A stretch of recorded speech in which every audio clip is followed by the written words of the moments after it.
एक भी फॉर्म नहीं भरा है इसने, एक भी फॉर्म नहीं भरा है।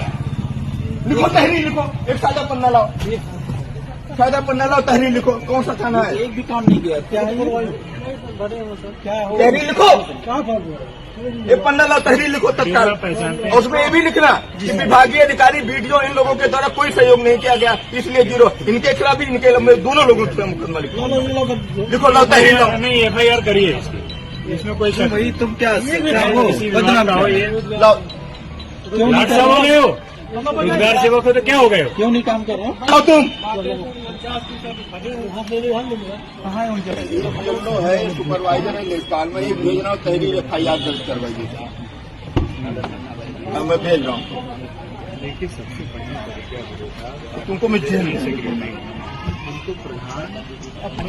अभी बता रहा हूँ। ये विकास विभाग के जितने तुम लोग हो ना, तुम लोग एक भी काम नहीं करते, केवल फ्री का पैसा, केवल फ्री का पैसा। छोड़ दो ना, नौकरी काम नहीं करना है तो केवल सरकार का पैसा ले रहे हो ना, तो सरकारी काम क्यों नहीं करते? और सरकारी काम नहीं करना है तो छोड़ दो नौकरी।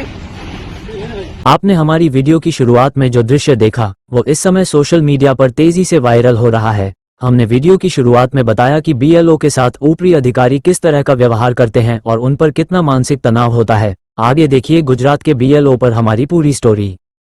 Big story. गुजरात में SIR BLO कामगिरी का बढ़ता बोझ, मौत, आत्महत्या और हार्ट अटैक की चिंताजनक श्रृंखला। राज्य भर में भय और तनाव का माहौल, सिस्टम पर उठ रहे बड़े सवाल। आदाब, मुस्लिम ऑफ गुजरात ये YouTube चैनल पर आप सभी का स्वागत है। गुजरात में SIR प्रक्रिया और BLO की कामगिरी को लेकर लगातार खौफनाक और चौंकाने वाली घटनाएं सामने आ रही हैं। कुछ ही दिनों के भीतर 3 बड़े मामले सामने आए हैं, एक आत्महत्या, एक संदिग्ध मृत्यु और एक हार्ट अटैक। इन तीनों घटनाओं ने पूरे राज्य में प्रशासन की कार्यप्रणाली और BLO पर डाले जा रहे असहनीय दबाव को लेकर गंभीर बहस छेड़ दी है। 1. गिर सोमनाथ। BLO अरविंद वाघेर ने कामगिरी के दबाव में दी जान। गिर सोमनाथ जिले के कोडीनार तालुका के छारा गांव में सरकारी शिक्षक और BLO अरविंद मुंजाजी वाघेर उम्र 40 ने मानसिक तनाव और काम के अत्यधिक बोझ के चलते आत्महत्या कर ली। मृतक द्वारा छोड़े गए सुसाइड नोट में SIR कामगिरी का दबाव और लगातार ऊपर से आ रहे आदेशों को इस कदम के लिए जिम्मेदार बताया गया है। शिक्षक होने के बावजूद रोजगार से इत्र लगातार चल रहे सर्वे, दस्तावेजीकरण, घर घर सत्यापन और समय समय पर मिलने वाले कड़े निर्देशों ने उनके मानसिक स्वास्थ्य पर गहरा प्रभाव डाला था। इस घटना के बाद शिक्षा विभाग की कार्यशैली पर सवाल उठ रहे हैं कि आखिर एक शिक्षक को इस हद तक क्यों धकेला गया कि वह अपनी जान देने पर मजबूर हो गया।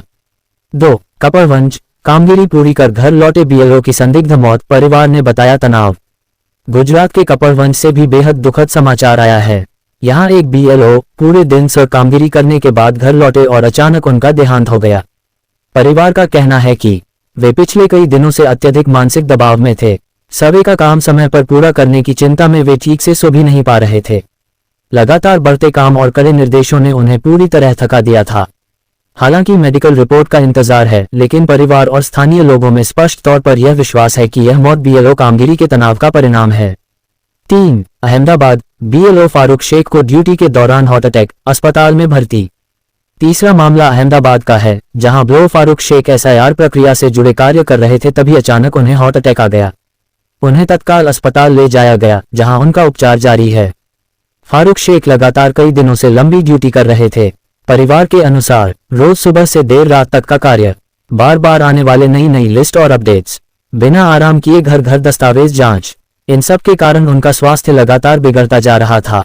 क्या सब प्रक्रिया BLO के लिए बोझ से बढ़कर खतरा बन गई है? तीनों घटनाएं एक ही दिशा में संकेत करती हैं। गुजरात में BLO पर कार्य का दबाव अपनी सीमाएं पार कर चुका है। प्रतिदिन घर घर जाकर सत्यापन, दस्तावेजों की जांच, ऑनलाइन डेटा अपलोड, बार बार नई लिस्ट और संशोधन, छुट्टियों, आरोग्य या निजी जीवन का अभाव। ये स्थिति न सिर्फ शारीरिक बल्कि मानसिक स्वास्थ्य को भी बुरी तरह प्रभावित कर रही है। शिक्षक और BLO क्यों हो रहे हैं शिकार? गुजरात में अधिकांश BLO सरकारी शिक्षक हैं। शिक्षकों का कहना है कि स्कूल का अपना काम, बच्चों की पढ़ाई की जिम्मेदारी, ऊपर से BLO का दबाव, समय सीमा का भय, लगातार मीटिंग और निर्देश, इन सब ने कार्य जीवन संतुलन को पूरी तरह बिगाड़ दिया है। शिक्षक संगठनों ने इस पर गंभीर चिंता जाहिर करते हुए कहा कि हम शिक्षक हैं, सवे देने वाली मशीनें नहीं। लगातार दबाव हमें मानसिक और शारीरिक रूप से तोड़ रहा है। पूरे गुजरात में आक्रोश और चिंता। इन घटनाओं के बाद गुजरात के कई जिलों में शिक्षकों के बीच भय और असंतोष बढ़ा है। सोशल मीडिया पर बीएलओ की बदहाली की कहानियां वायरल हो रही हैं। कई शिक्षकों ने कहा कि अगर दबाव इसी तरह जारी रहा तो और घटनाएं हो सकती हैं। लोगों ने सरकार से एसआईआर प्रक्रिया की समीक्षा की मांग की है।